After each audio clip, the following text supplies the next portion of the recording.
Annyeonghaseyo. Jom ikut saya jelajah tempat-tempat menarik di Korea dan tengok sendiri macam mana sistem pendidikan Korea yang sangat mementingkan sains, teknologi, kejuruteraan dan matematik atau STEM. Tapi Korea masih kekalkan nilai budaya dan sejarah mereka.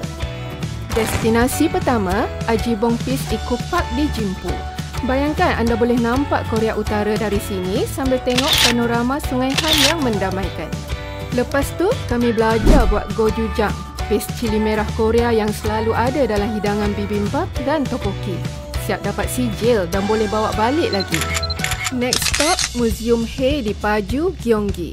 Galeri seni media terbesar dengan pelbagai tema momen indah dalam hidup.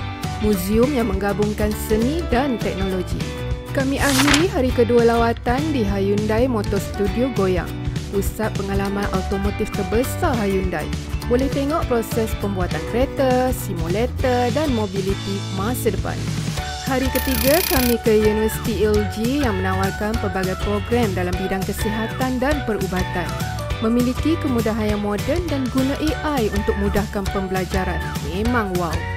Samsung Innovation Museum, destinasi wajib peminat teknologi. Museum interaktif ini menyimpan pelbagai inovasi elektronik daripada ciptaan awal mentol lampu hinggalah teknologi terkini Samsung. Anda boleh menyaksikan sejarah, masa kini dan masa depan teknologi di bawah satu bumbung. Nak rasa suasana penggambaran drama Korea? KBS Suwon lokasi yang tepat.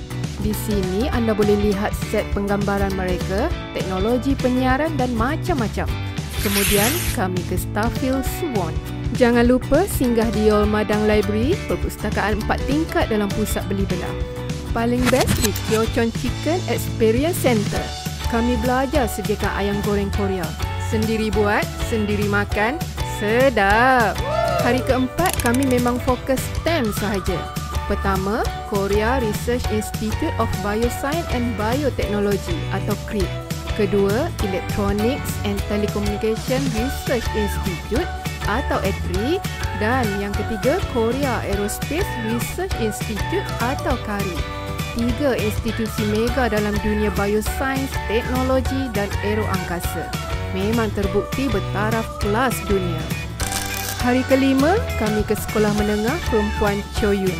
Lengkap dan selesa.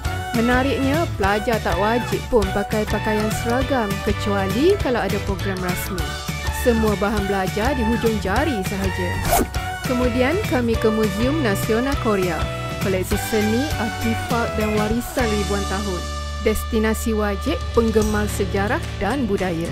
Seterusnya kami ke Trick Eye 4D Museum, tempat interaktif penuh ilusi optik. Memang syok kalau nak bergambar. Hari terakhir paling best. Kami pakai hanbok dan menjelajah istana yang bergem. Sambil tu bolehlah tengok perarakan penjaga istana berwarna-warni di pintu masuk. Terasa seperti dalam filem Korea dahulu kala. Macam kembali ke zaman silam. Kami sempat singgah solat di Masjid Itaewon, masjid pertama dan terbesar di Seoul. Kawasan sekitarnya penuh dengan restoran halal dan kedai Islamik. Sebelum pulang ke tanah air, kita naik dulu ke dek pemerhatian G Tower, mercu tanda Songdo. Dari Sky Garden, boleh nampak seluruh bandar futuristik ni. Sempat jugalah kami naik teksi air dan singgah di Songdo Hanok Village. Memang banyak yang saya belajar sepanjang 6 hari lawatan ini. Terima kasih Korea Tourism Organization untuk peluang yang diberikan. Kamsahamnida. Korea memang best. Destinasi sesuai untuk belajar STEM, pelancongan, pendidikan maupun budaya.